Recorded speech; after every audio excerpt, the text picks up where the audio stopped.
I'm here with Candie Cooper, and Candie, you've brought an absolutely beautiful mobile that combines a little bit of bling, a little bit of nature. I love it. These are super relaxing to make, Julie. I know you're going to have fun with this Yes. one. Okay, so the first thing you need is a stack of wood things. Okay. Shapes, they can be tiny popsicle sticks, and at the craft store you can get these little pieces in all At the coffee shop, you can find these for free. Julie. Anyway, so then you're going to arrange your pieces. Like, I make a lot of jewelry, so I started with this one and then kind of adding some So do you always start with fringe. your biggest piece? That's a good point. No, you know what? This was the hardest part of this, was getting the pieces right where I wanted them. Oh, and you can layer them on top of each other too. You can think about that too. So you can also deconstruct your shape. So like this was a big circle that we cut in half. I was going to say, this looks like a popsicle stick that was cut in half. Yeah, and it looks kind of scary where you cut it, or where I cut it. So you want to just go ahead and grab your little power sander. This is like a baby power sander. That's on a little bit too slow it down. If you're going to use a power tool, you might as well really use it. Yeah, but this is just a great way to just knock off your edges. And then, as you just saw, you can adjust your speed with that little dial. So if you find it's not chewing that wood off, just crank up your speed a little bit. So clean up all your pieces, and then we can drill. Let's go ahead and drill now. Okay.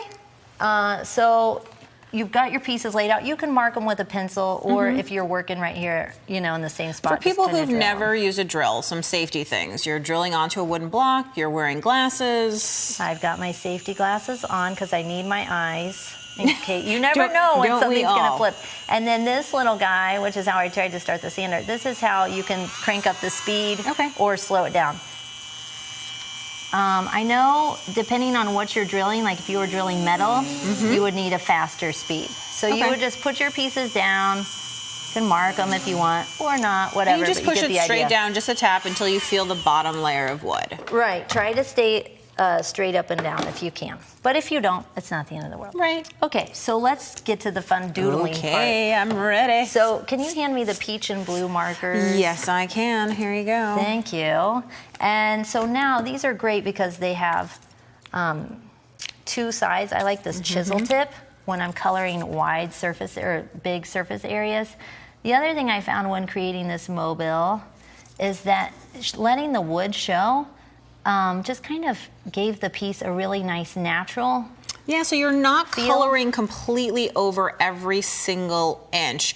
You're letting there be some wood showing, which I think is great. And the other thing I want to point out that you're doing sort of naturally, but some people don't realize, and I'll just show it, actually, I'll use my own marker to show it, which is you can use both the flat side here, but you can also just use the chisel tip to create a small line or to finish an edge, which is really nice. Yes. And then, of course, you know, you can use the rounded tip to do what I like, which is let's doodle. Yes, super handy. So this one, I'm using the finer tip to fill in these circles.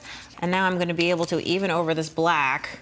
That's amazing. Go ahead. I think it's really cool. I'm going with the metallic gold, and these also. Because you're a bling girl. I am. I like that sparkle. So these also, like, I used the larger version of this same pen for the mobile that's hanging up over.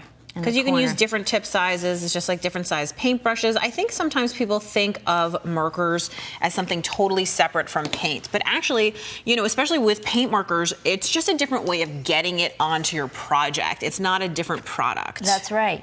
So before I forget, I want to just to touch on, if you want to stack up your shapes, this is kind of like adult coloring books. Don't you feel like? Oh my gosh, you know what this is? This is like 3D puzzle coloring books or something. You're getting to sort of add in the pieces where you want. And I can see that this is one of those addictive things where all day long you'd be coloring and doing stuff and gluing things to each other. With simple shapes. So like I've already glued one piece on, but now we can even glue another one on. Oh. And a little dab will do ya. Oh, and that's so nice where you leave the wood raw, actually, because it harkens back to everything. Totally. So how long are we going to have to wait for this glue to dry? You're not sitting out. 30 seconds. This has a 30-second set time.